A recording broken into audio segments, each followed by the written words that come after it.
Hi Sneha. Hi everyone. Just wait for a little while for some people to join before I begin. I hope I'm audible. Sneha, I hope I'm audible.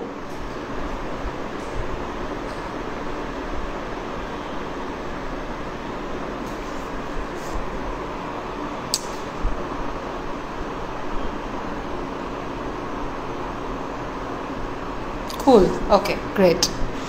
Okay, so we'll just wait for some time for a few more people to join and then we can begin.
Hi everyone, we're just going to start. We're just waiting for a few more people to join in.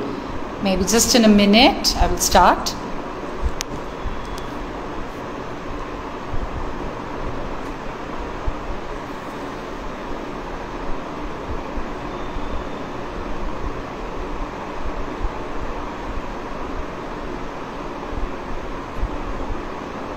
Okay, I guess I'll just begin and then people can keep joining in. Hi, my name is Paramita.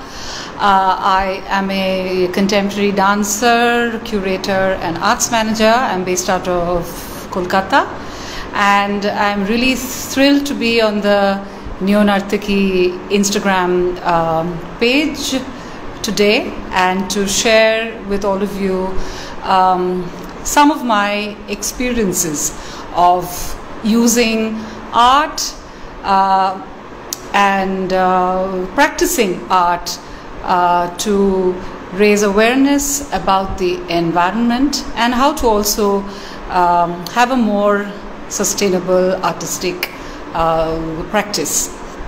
So I'm going to divide my time here in about 3 parts. First is to mostly share a bit of my own journey and then of course speak about some common myths about sustainability, and of course all through the way if you have any questions please keep dropping your questions and I will be really happy to answer.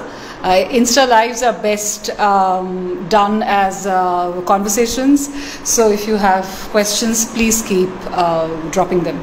So I am a contemporary dancer and an arts manager, and somewhere in 2013 I was invited to design an artistic campaign for the youth in which they could be told what to do with their electronic waste. Now that seems like quite a challenging proposition, and it was the same for me when I started off.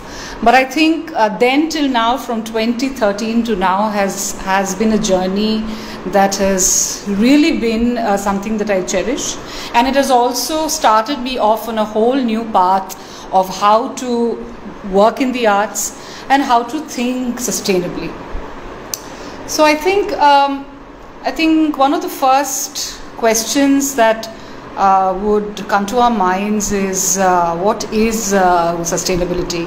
I know that it is all around and there's a lot of information all around you, but really what would it mean for a person, for an everyday person?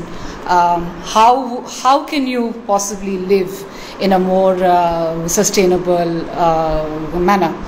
So I think two easy ways is to, like the not very nice way, is to have a look at your bin.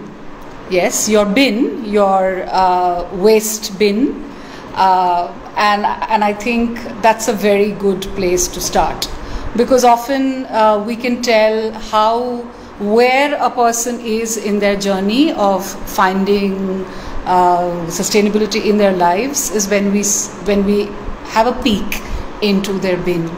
So first question, do you have one bin or two? And then this is a question not only for artists, but it's for every one of us. But I am going to get to the artistic aspects just a little later. But I think this is the more human, usual, ordinary aspect, is to have a look at your bin. And do you have one bin or two? And what do you throw in each of these bins? When I say you need to have two bins, it's because if I have a lot of waste, and you will hear one word being said repeatedly, that I recycle my waste, or you could send your waste for recycling, etc., etc., please remember that any kind of soiled, dirty, wet forms of waste really can't be recycled. So if you throw a piece of plastic or paper or any such dry article into your kitchen bin, which would have other waste from your kitchen, which is typically wet waste, it would be mostly food waste, then that paper or that piece of plastic or anything, any dry article that you throw in that bin would get soiled, and therefore often end up not fit for recycling or reuse in any way. So keep that in mind, that if you have any waste that is dry, which is not emanated from your kitchen in any way, and it has had other sources, it is not organic, it is mostly inorganic waste, by which I mean that it has been not grown on a plant or on an animal, it needs to go to a dry waste bin. Now, why does this happen? You see, nature, everything in nature works in a circle, and I would say so beautifully designed and crafted with a mastery, with a rare mastery that humans can never aspire to. Because even before something has landed in your bin, it has already started the process of going back to the system it came from. So everything works in a circle. From where you start to go back there again. So if you keep any food article rotting, when you say that it's rotting or it's smelling, it means the process, nature's process has begun. Whereas you can keep a piece of plastic in a bin for your whole life and nothing would change.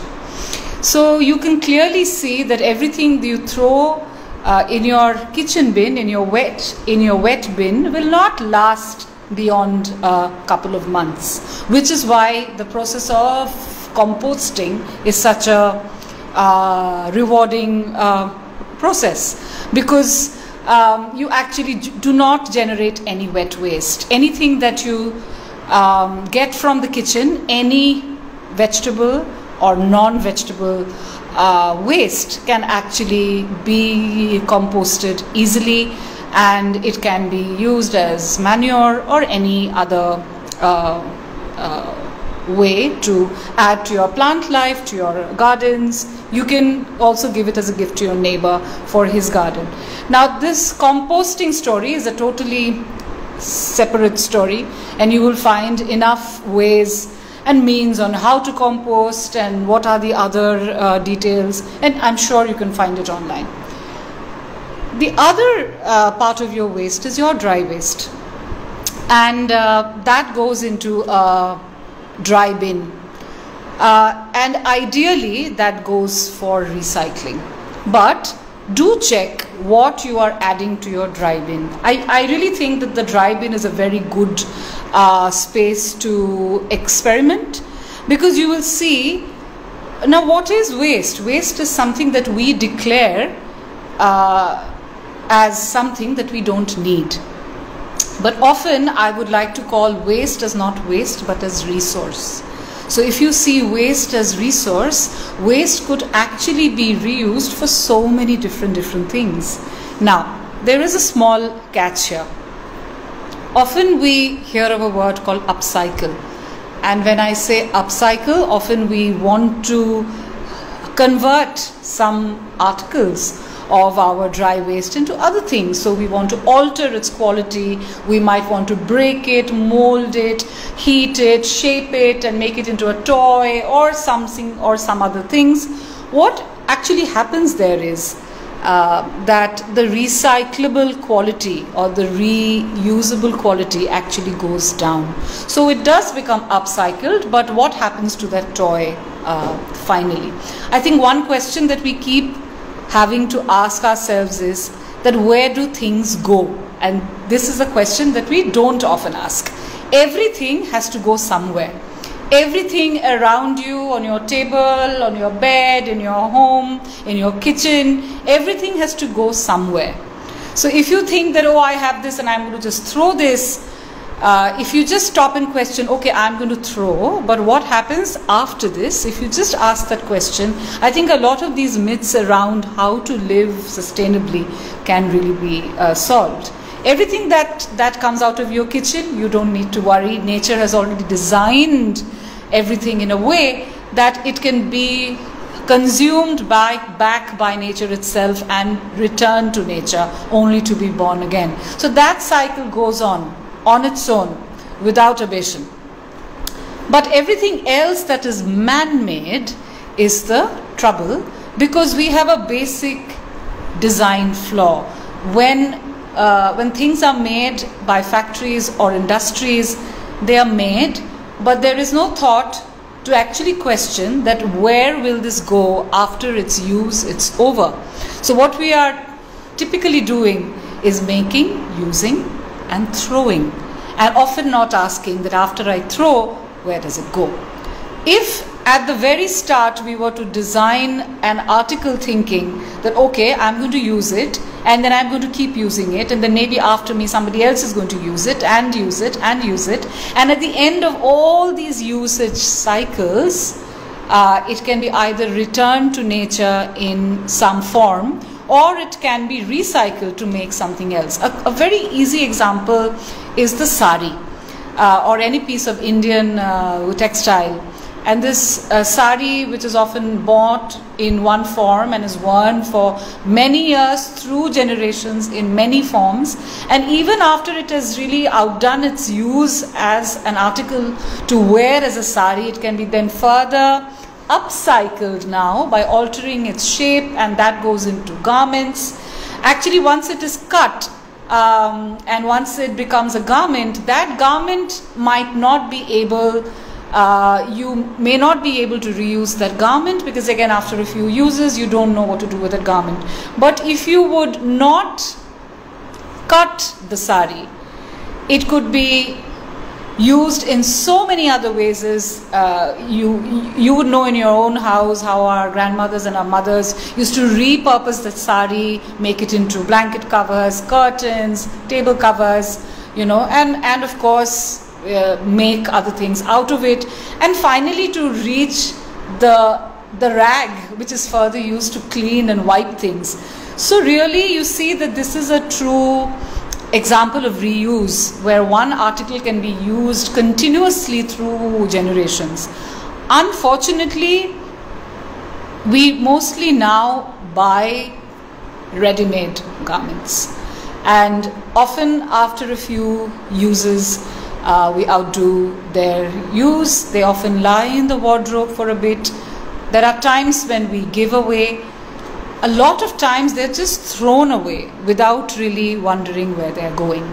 Now that is still cloth, and that would still degrade at some point of time. Now coming to plastic, which is of course a very useful material, and plastic is in our lives in every single little form, from toothbrush bristles to the microbeads in the face washes and other beauty products, to our sanitary napkins.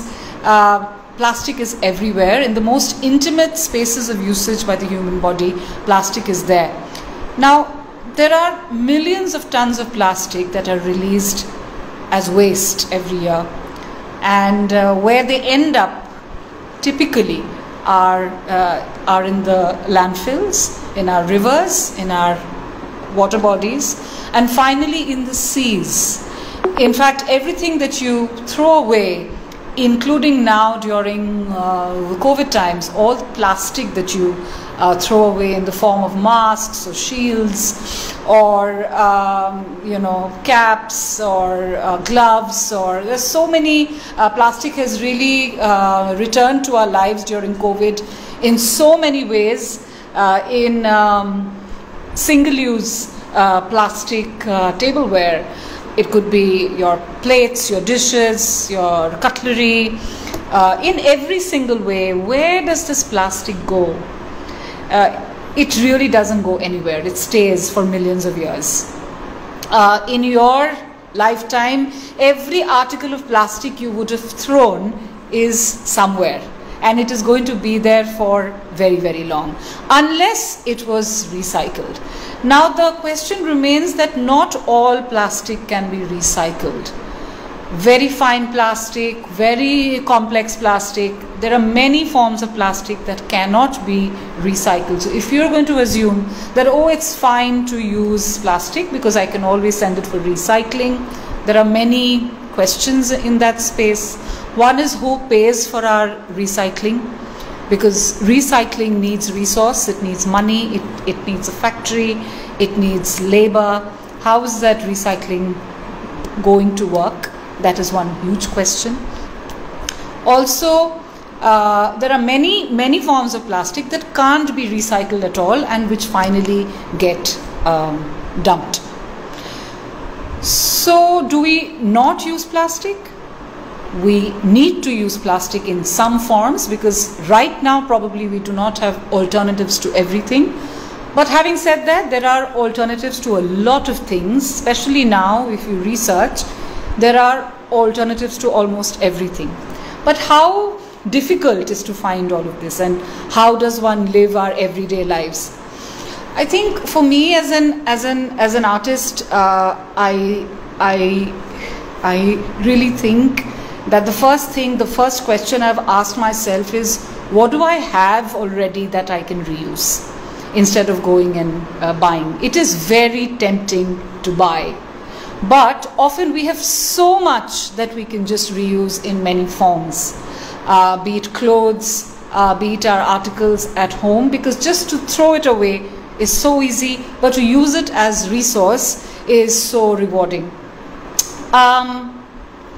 Also, there is this large question that I often get asked, that what is the point of me recycling, because I would only, or like me living a very sustainable life, because I'm only one of those many million people, whereas the larger organizations and corporations are causing so much harm. They are causing the most harm. They are polluting the waters, the skies, all our factories, all our industries, all the large corporate players. They are the real culprits. So what difference can I make? Well, really, we have crossed that point from where it was easy. So it's not easy anymore. We have already crossed that tipping point. We are already in a place where life as we know it, or nature as we know it, or environment as we knew it even a few years ago can exist again. So we can't really return to those points again. However, we can reclaim some bit of what we still have. And there, while larger policy, larger government decisions for industries and the way they are managed and the way they release their waste and their effluents matter, equally what you do as an individual matters. Because as an individual, it is not only about living a life that is low waste or low carbon footprint, and I'll get to carbon footprint in a bit, but it is also that you as an individual need to constantly question things and the practices that you see around you and demand action. Often we see people throw things on the road, and often we say to ourselves, oh my God, why are they doing this? It does take a little bit of your time and energy and what should I say? Your time, your energy and your confidence to also walk up to a person and say that you didn't need to throw this, that you could have just possibly carried it in your car, gone home and dropped it at home. There will be many who will say it's my choice, but there might be many who might be willing to listen. And I think this is the exact point that artists have a huge role to play, because as artists and art makers and art curators, arts managers, we are in a position where we have a language. And here there is one large question that I often ask, is that do we need artists or activists? Because often we see when an artist is making a work, it is all about the work. It could be also a lot about the artist. And maybe it is a work about the environment itself. We see so many environmental themed works nowadays. But while the environment or nature or what we are doing to nature could become the subject of your piece, the practice in itself needs to be sustainable. So just imagine you doing your rehearsals in a studio where at the end of the day's practice the lights are left on, the fans are left on, maybe you've generated a lot of plastic waste at the end of the class which goes into a bin, or it's just thrown out of the just thrown out of the building in an irresponsible manner. So I'm saying that it has to have a balance, that my practice and the artistic product that I'm trying to mount, that could be also about the environment, have to be in a good balance. And it's not always that you have to make work about nature or about the environment, but in your regular practice as artists, from your costume to your jewelry to your practice in the studio as to how you engage with your students, how you question, how you critique. I think everything comes under this way of practicing your art sustainably. Always remember that the most vulnerable of us get hit by climate change.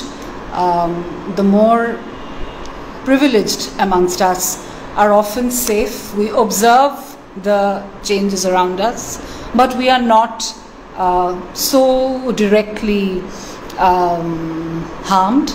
But those out in the open, often homeless, often voiceless, often helpless, are the ones who really bear this huge brunt of climate change that we see every day. Because our climate and our weather and the way the seasons work, nothing seems to be the same anymore, and we can see it every day. So it is only normal and natural to feel helpless after a point, because you see there is so much happening around you. But I think it's also a good point to start thinking about yourself and how you are living your life every day as artists. And it's not like one has to make very large changes. The changes can be very small, but the changes can be crucial of what you eat, how you eat, what you buy, where you buy from. So just a really small example, if you were to buy something from a roadside vegetable cart and you would be carrying your own bag, you go out walking, so it's also adding to your walk. You go down, you go to your local vegetable vendor, you're already carrying your bag, you've picked up these vegetables which are probably grown not very far away from the point they are being sold, so which means that a lot of resources have not been spent in those vegetables coming from the farm to the cart, and from the cart to your bag, and from the bag to your kitchen and to your table. When you reach home and you take out those vegetables and you wash them and you put them in the fridge or in their places, and then when you cook them and you eat them, the value of that meal in terms of footprint is actually really low, because you haven't got home any single-use plastic, you haven't bought foods that have traveled many kilometers. And local food, locally grown food is also healthier. It is also more suited to the place you live in, to your climate, to your location, for your body, for your health. So it's just a very small change. Whereas you could have gone to a supermarket, you could have driven to a supermarket, parked your car, gone inside the supermarket, bought your things, and then a lot of the veggies that you buy would be already cased in plastic or in like a plastic pouch or with a thermocol base, and then you would again take 2 large plastic bags from there, you would load everything, you would come back home. You will keep away some of the firmer plastic bags for maybe usage later, but rest of all the other small plastic film, plastic cling wrap, smaller plastic pouches and bags all end up in the bin to the waste dump to the water bodies. So you see, a very tiny act of changing how you buy your vegetables can really change a lot. This is just an example, but I know that it's not the same for everyone, and people can be at various points in their journey. Maybe you don't have the time to go and shop like this, but I'm sure if you review your own lifestyle and how you lead your life from morning to night, it might just need a one-time planning and thinking to put a few things into order, maybe to keep a cloth bag in your handbag, keep a cloth bag in your car, make very small changes. Carry your own water bottle. Instead of ordering in, if it is possible to cook at home, it might be a great option. If you order in, be mindful of where you are ordering in from and what kind of containers does the food come in. So recently I had friends over and I ordered biryani from a joint in Kolkata, and it came in a beautiful earthen pot. And then the owner, who also happens to be an acquaintance, they messaged saying, oh, please share your experience of the food, etc., etc. And also we'll be moving to a plastic box, etc. And he also shared photos of this plastic box that you would soon move into. And I said that your earthenware handi was the most beautiful part of the food I ate. And he was really surprised because nobody had really pointed that out to him, and everybody had said that it was fragile and it was really difficult. And in fact, next day I used that handi and I washed it out, made a tiny hole in the bottom, and I was waiting to buy pots to shift a few of my smaller plants, and I shifted a plant to it and I sent him a photograph. He was so surprised and so happy. So it's just, I think at times it's really small, but I think it does go a long way in explaining to people that often you can sway to your customer's choice or what they are demanding, but also as brands, as businesses, we need to think constantly of our impact on the larger system, which is for all of us. So it's not like often we think of decisions which are like now, but I think for all of us as artists, especially, if we need to just take a step back, pause and think, okay, if I do this now, what would it do after? And I think like the easiest example is to ask that if I throw this, where will it go? And this is from everything, from the mask to your disposable mask that you throw, to maybe old costumes, to maybe articles in your studio, maybe how the lights and the fans work, do you have AC, all these questions. I think it's just important to ask them. Also, when it comes to, I just want to drop a point about electronic waste. You might be having a lot of electronic waste in your homes. If you would just care to look, you might have older phones, older laptops. You might be having phones and laptops, wires, headphones, and all the other electronic items, hard drives. There are so many various kinds of electronic goods and objects that we now have. And often when they go out of use, they just sit there in our drawers, in our wardrobes, not going anywhere.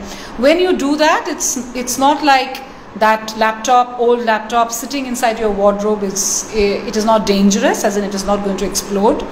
But what you're doing is you are stopping the cycle, because every time you send your older electronic waste for recycling, things go back into the system. All the elements, all the metals, all the elements of the laptop that could be reused, they keep going back to the system and can be reused in making other gadgets or other articles later. When you hoard them, you stop that cycle. That cycle needs to go on, else things just get hoarded. And just like how you feel that my house is full of junk, the world, the earth, the planet slowly is acquiring more and more and more junk. Things need to go back into the system, because remember, we have basic design flaws. No matter how well you recycle your laptop, there will be always certain parts of the laptop that can't be recycled, plainly because of the design flaw, that it was not designed in order to be recycled. But now things are changing. There are new e-waste laws, and now every big electronic good maker is bound to take back from the consumer, after the life cycle of a certain electronic good is over. It is his duty, it is his responsibility and accountability to take back that article from the consumer and send it back into the cycle. And there are many ways in which these electronic good companies are doing this. You will find in your vicinity, in your city, there will be people who will collect your electronic waste. You just need to go online and look for people who do that. You will find various businesses who will come and collect not only your plastic, they will also collect your cardboard, your paper, as well as your electronic waste. So all you need to do is to not soil your plastic, your paper, your board. Keep them clean, keep them dry, keep them neatly, nicely packed.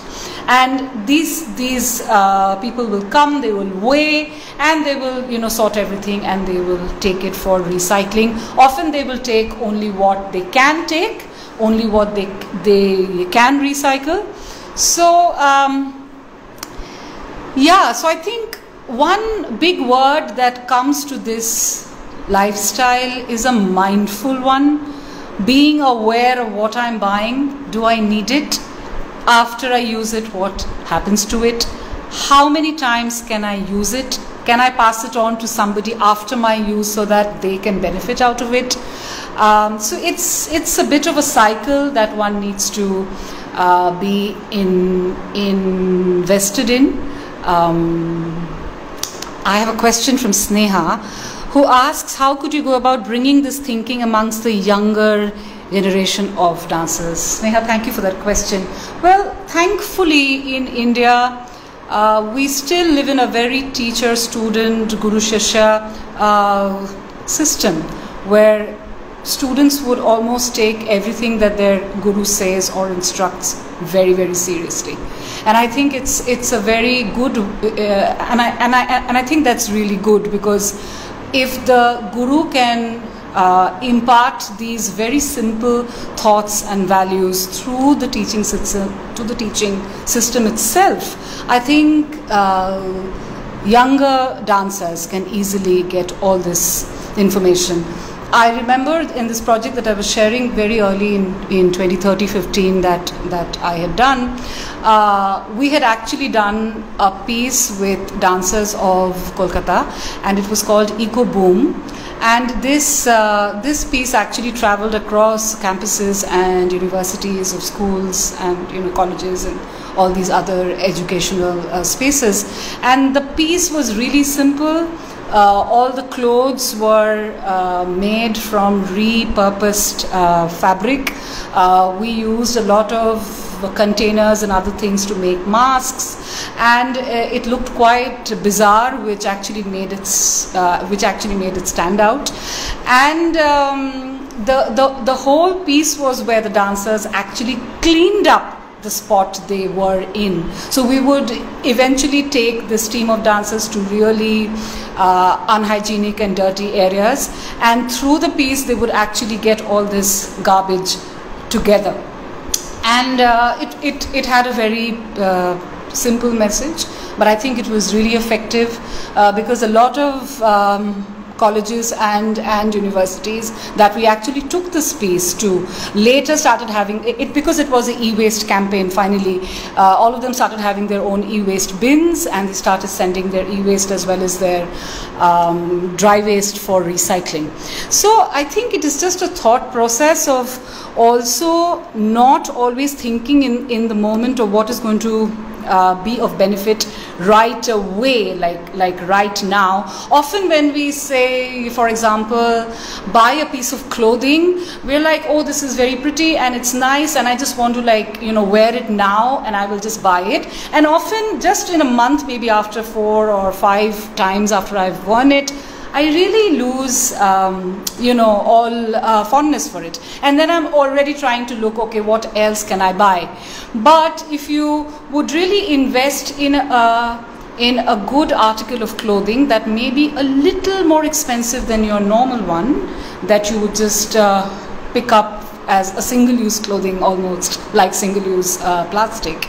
If you were to pick up a little, again thoughtfully, an article of clothing that you could wear maybe in 3-4 kinds, change the drape, change the way you style it, add something, take something out.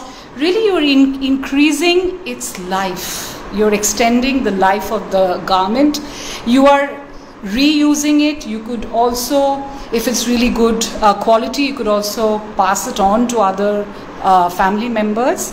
And also, having said that, regarding garments now, almost all metro cities now have second stores, and these garments are as good as new, because they're often just discarded after one use, often without any uses, because we have a store here in Kolkata, and a lot of the stocks that they get really still have the tag on. So also look out for second stores. Having said that, often there is a myth about sustainability, where people immediately want to shift to, say, glass bottles, hemp clothing, wooden something, so there is this thing about how minimalistic and how beautiful those Instagram images look, and often people just want to drop everything that they have and they want to go out and buy new things. Now that is doing the exact opposite of what probably those Instagram posts are trying to explain to you. The idea is to use what you have as much and as many times before you shift to something else. I'm getting questions. Okay, how can dancers follow sustainable practices during performances, costumes, stage design, etc.? Excellent question. Well, unfortunately, our theatres are not equipped to be solar powered, or they don't have those automatic lighting fixtures that you use, and when you leave everything shuts off on its own, etc. There are very few theatres like that. But at the same time, when an artist walks into a space, what are the energies and what are the values that the artist carries in? What kind of articles are you carrying in? What kind of articles are you leaving in the space? Like when I take dancers for a performance, all dancers are asked to carry their own water bottles. When the venue or the organizer is told in advance, please do not give us plastic bottles, please give us a jar of water, from where we can just refill our bottles.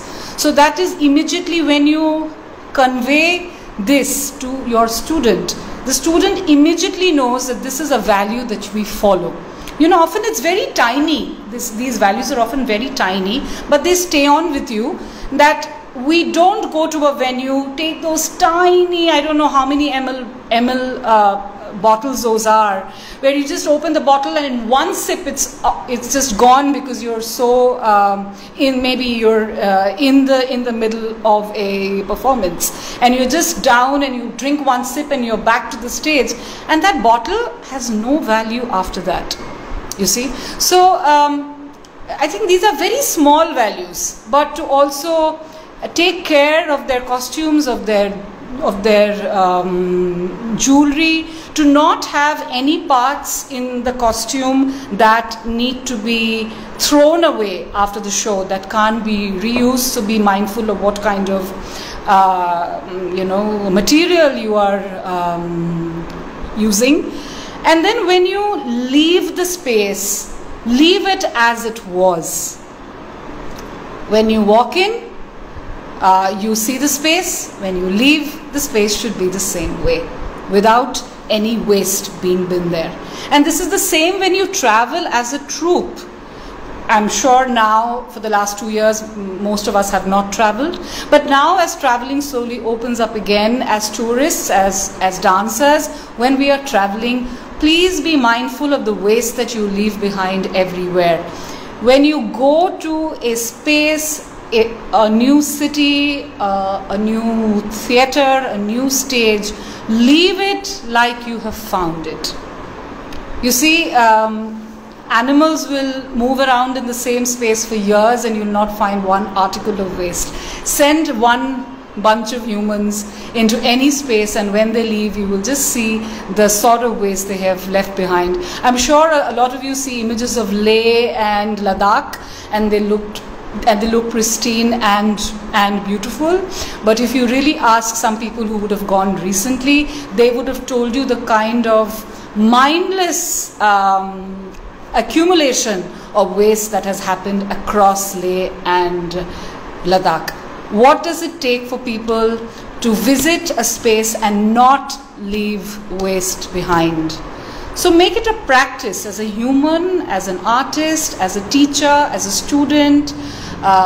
Make it part of your practice to be mindful of what am I doing? How am I living my life? What am I buying? What am I leaving behind? I think to just be mindful, you will immediately see a big change in the way you live. It does seem very complex, but often I feel that sustainability as a theory might sound very big and very difficult, but when you break it down to everyday small lifestyle choices, they're actually very, very tiny. If any of you will just go through the way you live your day from the morning till the night, you will know where you are getting stuck and what can you do to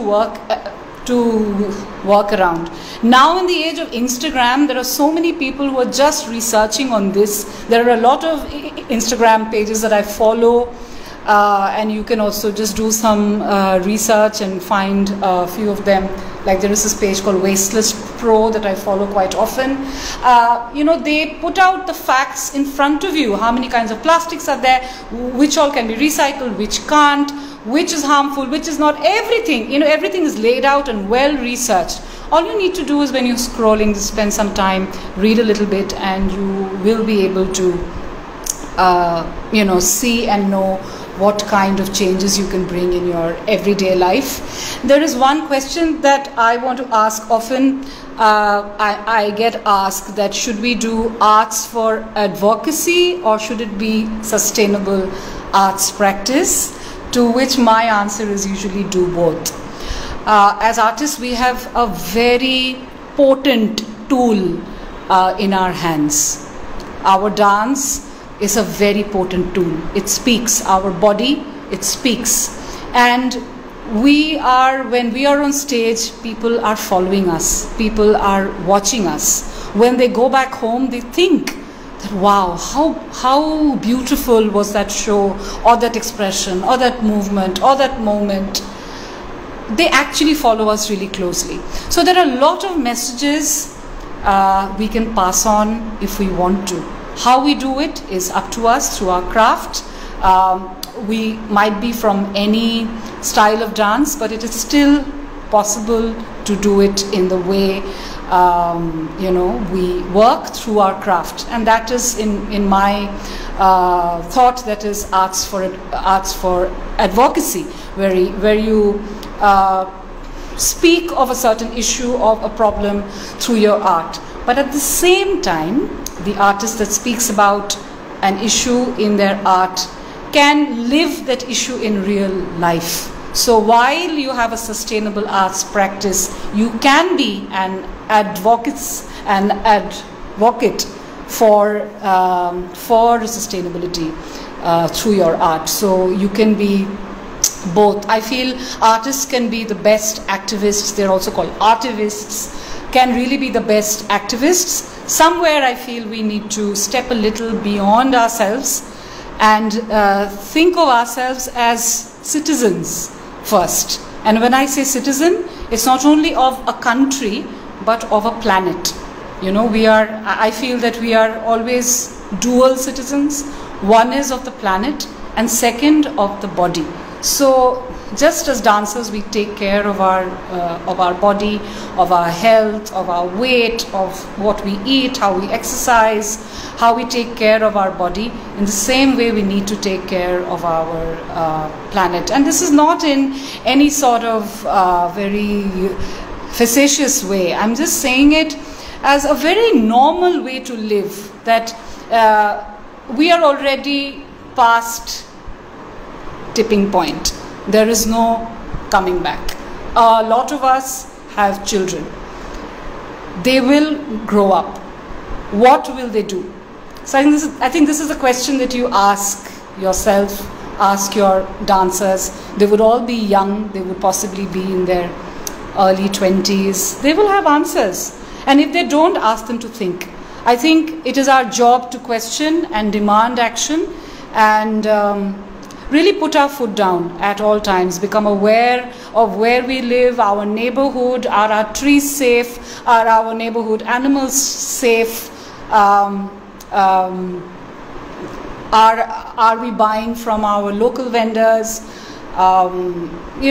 just be aware of immediately what is around me and what can I do to raise my voice so that my immediate neighborhood is clean, green, and people are compassionate, they're asking all the right questions, taking the right action. If all of us did this in our own localities, I think very easily things can change. I just want to finish with one thing. There is a big doomsday theory that the world is going to end anyway, so what is the point of doing anything? And this is a big theory, why people say environmental campaigns mostly always fail. But I feel if you look around you, the kind of awareness that you find amongst people now compared to maybe 20 years before is clearly very, very different. People now are much more aware. We see far more activists who are speaking about the environment, trying to bring change. There are more people around you than before. So I think it can only get better if all of us try together. It is tough. We have already reached a point where we have already disturbed the system. But the system can be reclaimed if all of us try. Time is of essence. Time is running out. Numbers are plenty. We are there. If all of us try, we can make a difference. But the only thing is time is running out. So I should say start now, start today. If my words could make you aware in some way, I'd be very happy. If you have more questions to ask me, I'm on Instagram as Arts on Top. You can find me easily, ask me your questions, and I'll be very happy to answer or help you in any way that I can. I think now is a really good time to start. We are very privileged and lucky that social media around us has so much information. The internet has so much information. Maybe it is a good time to look into how things work. Think about the world as one cycle, and we are just part of that ever flowing space. So yeah, I think I would like to end here. If there are any other questions that you want to ask. Anita, thank you for unmute. Yes, I've been really very fortunate to be part of that project with Asha and Somabha, and maybe in another time we can speak about that. If you have any questions, you could ask me now, or we could bring this live to an end. This live will stay on the feed of Neonartaki, so you can always go back and watch it again. And if you have questions, please do drop them for me, and I'll be very happy to answer. Dancers are just joining. Okay, no, we've had quite a few dancers around for a bit.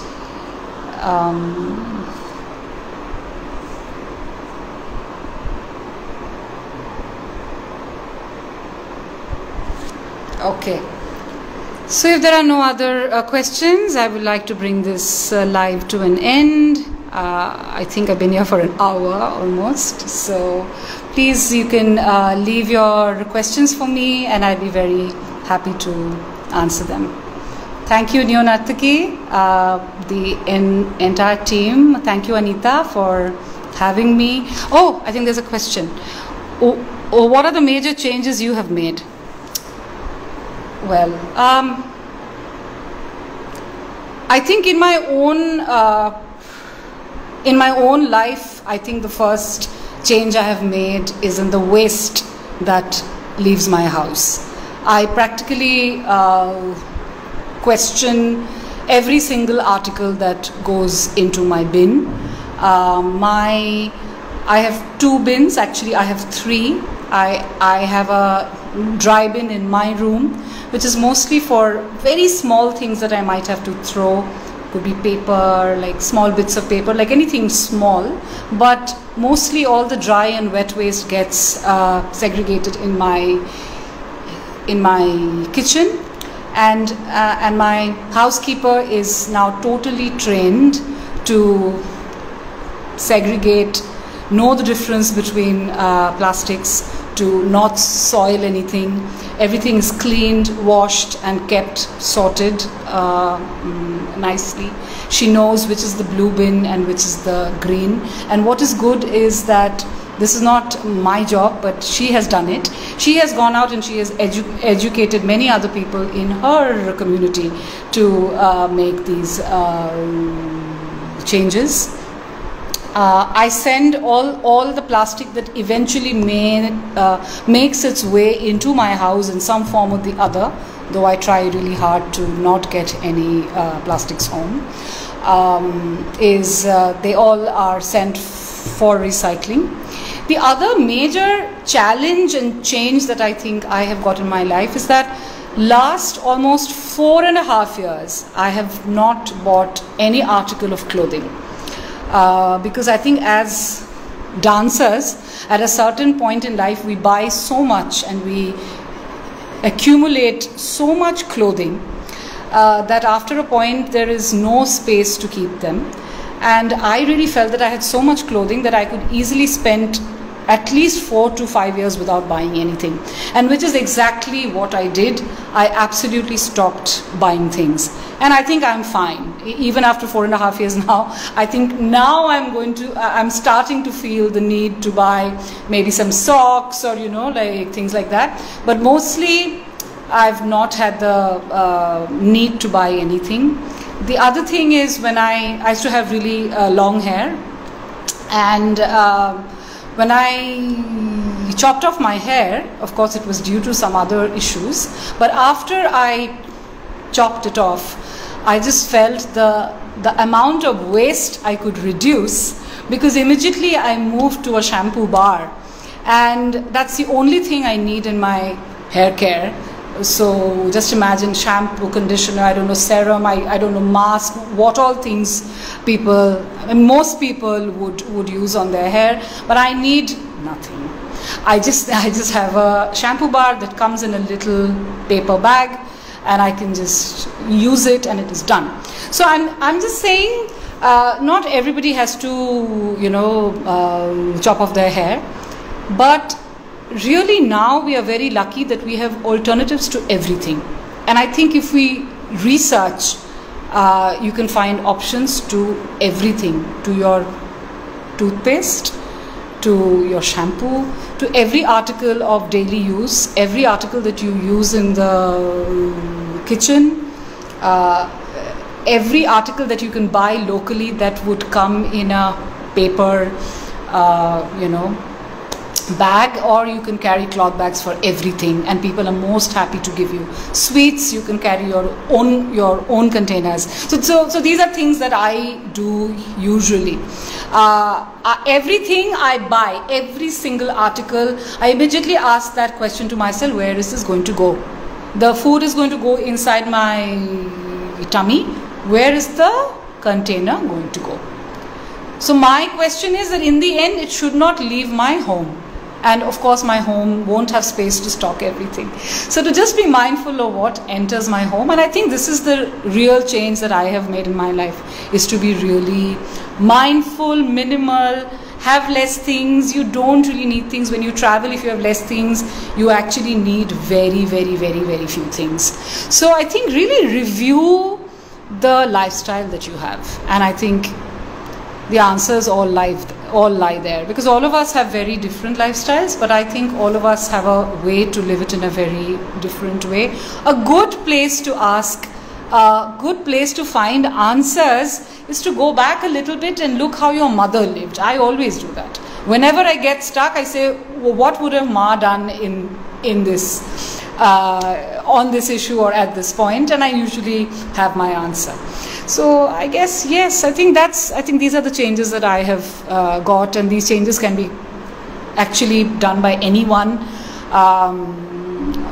Often as dancers also, there is so much we can repurpose and reuse. So really look into your wardrobes. And I mean, there is no one size fits all answer. but it's just to review every single decision that you make, and all you need to be is a little creative. Often your dancers, if you give them a challenge that, okay, how do we solve this? This needs to be done this way. You will see they will have an answer, because these young people are so bright and they can really do so much. Because I'm just now working with a set of school students from across India in the age group of 16 to 20. They're high school, just entering college, and I'm amazed with the kind of, just by their thought process and how they are thinking, and they're so thinking so politically, and they're actually asking questions at every point, and that's really what we need, to just stop and ask questions. The answers are all there. I think the answers are mostly there once we start asking the questions. So yeah, that's been my private journey. Of course, a lot of the art that I do is about the environment. Very, very recently, in the last few years, I have been invited by various top 5-star, 7-star hospitality chains to make their Christmas tree. Yes, because I'm a dancer as well as an arts manager and work with artists. And in the last few years, it has really been a challenge to think of a different Christmas tree each time. And I want to quickly share 2 examples with you. The year before last, which was 2019, I did a tree for the Novotel hotel chain, and we used actually electronic waste. And how we did it is that there is a whole IT sector that we have in our city, like in every other city. And we actually did e-waste drive, where we put up posters in all these offices. We sent emailers, and then we went to these offices and we placed a bin, and all these people working in these offices were asked to bring their e-waste to office, which they gladly did, because everybody had so much e-waste at home. And in the end, we could collect all this e-waste from these offices, bring them over to the hotel, where we built a tree with this e-waste. Now, problem in building a tree with e-waste is, e-waste to be deemed ready for recycling can't be altered in any way, which means you can't stick e-waste like one. So you can't stick a wire to something, or a laptop to something, or a phone to something. You can't stick things. So then how do you make a tree? So I solved this by inverting the tree, which means the tree was hanging. It would still look like it rose from the ground, but it was really e-waste hung at various levels. Also, each article of e-waste was hung on a separate string. So there were all layers of e-waste hanging from the roof. There was a roof that was made with metal. There was a metal structure. And the tree was suspended, article by article, adding up to layers and slowly building up to the shape of a tree. If you are on Instagram, you will be able to see this image. If you go to my page Artsforward India, you will be able to see an image of this tree. It is there. Last year for ITC, they had invited me to make their tree, and we have a brand new ITC in the city, the ITC Royal Bengal. And I worked with an artist who basically works with a string. We walked in with 3 boxes. What we had was pieces of bamboo and lots of string, and we had lights. The whole tree was mounted by attaching and not really screwing in, just fitting bamboo to bamboo, and then stringing, like putting little nails on these bamboo shoots, and then stringing like weaving the string all around the nails in a way that it turned into a giant string and bamboo tree. And then we hung lights all over. That was a beautiful looking tree. Again, it would be on my Insta feed. You can find it. And the most fun part about this project was after the tree was there in the hotel for about 20 days, when we dismantled it, everything went back into four boxes. So we actually left without any waste.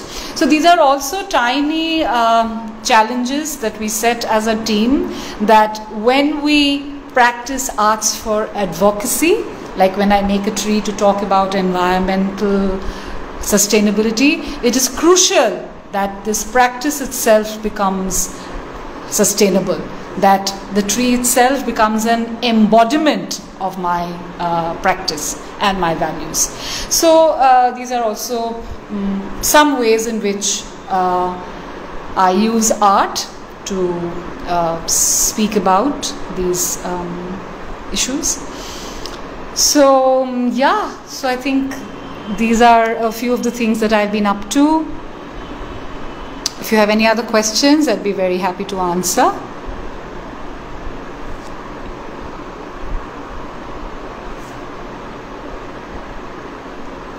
Please just make an effort in your own lives, in your own practice as dancers, as artists, to think a little differently, imagine your own lives a little differently, and I'm sure things can be really, really different. Thank you, Anita. Thank you, Neo-Nartaki, for having me. I look forward to seeing some of you later. I'm Arts on Top on Instagram. You can follow me. Also, yes, I have so much faith in the next generation, actually, Anita. They are so bright. Also, my organization is called Artsforward. We are Artsforward India on Instagram, so you can find me there. I'll see you around. Thank you. Have a really nice evening and a great weekend. See you. Thank you. Good night.